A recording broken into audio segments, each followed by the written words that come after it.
Okay, Courtney, whenever you're ready. I'm Courtney, and for my senior project, my main question was, how do dogs, one of my main questions was, how do dogs affect mental health?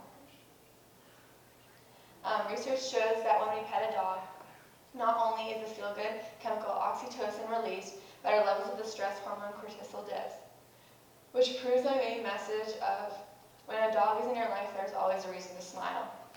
I specifically narrowed in on people who are struggling with depression and mental illnesses and how dogs affect their life. 40 million adults in the U.S.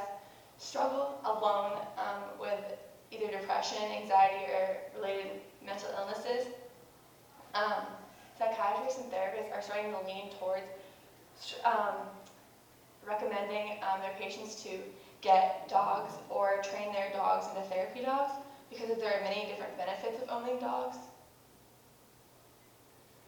One of these benefits is exercise. So dogs kind of force their owners to get exercise, and people who may be struggling with depression or anxiety don't really get out a ton and do a lot of exercise, but owning a dog forces them to go out and take them for walks or to go to the bathroom. And because of this, exercise actually increases endorphins in the mind, which does help to fight depression and eventually leads to lower stress levels. Going on walks and runs with dogs or in general can also, it's very beneficial to help clear your mind if there's something that's bugging you. Some people are actually now getting or buying dogs or training them because they know the mental benefits of owning a dog, and so they're kind of expected when they do buy one. Another benefit is socialization. So again, some people who do struggle with depression or mental illnesses, they don't really socialize a ton. They're kind of boxed up. Some of them can be boxed up in their house a lot and not really interacting. But having a dog, if you're taking them on a walk, it kind of forces you to interact with another dog owner if you see one, because chances are the dogs are going to want to meet each other. So this can actually potentially get you to make new friends in relationships, and in the long run, it does help the person who may be struggling with depression make them feel loved and feel like they have someone there for them. So last year, my mom was diagnosed with uveal melanoma. She was at Massachusetts General Hospital, and my dog, Maisie, she helped me a lot through this. She looked at my tears when I was sad, and when I was forced to take her on walks, even though I didn't want to, it actually was really beneficial to me because it helped me clear my mind. Dogs have no idea what's going on in your life, so they can't really judge you or be sad or happy with you, so they're mostly happy all the time, which is really nice to have someone there that doesn't really know what's going on in your life and just acts the same no matter what.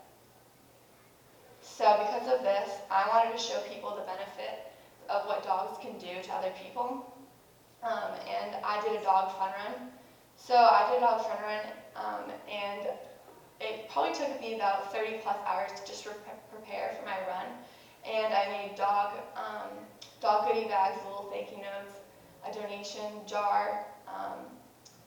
I had provided dog waste bags, and I marked the trails and cleaned the trails. And that took a while in marking the trail route. And I couldn't have done this without my mentor, Beth. She helped me a lot through this. It was a lot of work, and I know I could not have done this by myself, and it was definitely something that I didn't think I was able to plan or coordinate. And I just kind of wanted to show people, even if you don't like running or walking, it's more beneficial, and it makes you happier if you're doing it with a dog or something that is meaningful to you.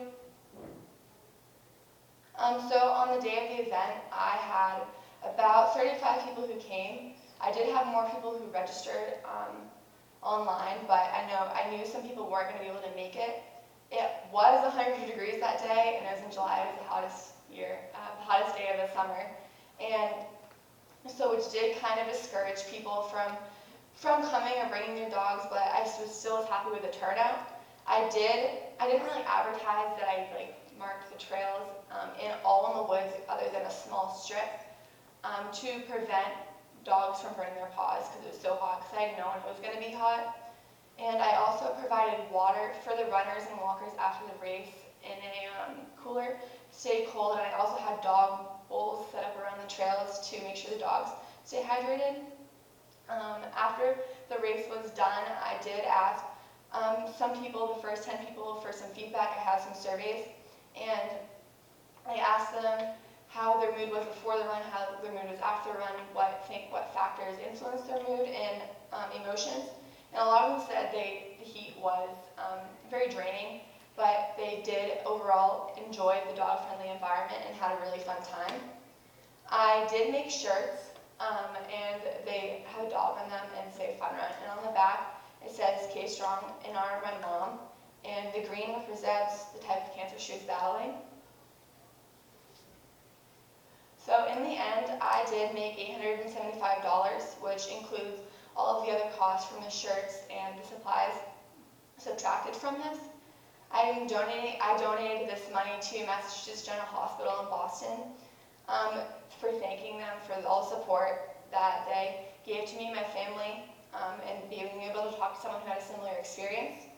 Uveal melanoma is a very rare cancer, but it is becoming more common in people, especially younger people, and I wanted to be able to know that I could potentially save someone's life with donating this money by improving the research. So it just kind of shows how the Dog Fun Run can bring everyone together through dogs and make everyone happy, but also come together for a really good cause. These are some of the resources that I used for my project, and does anyone have any questions?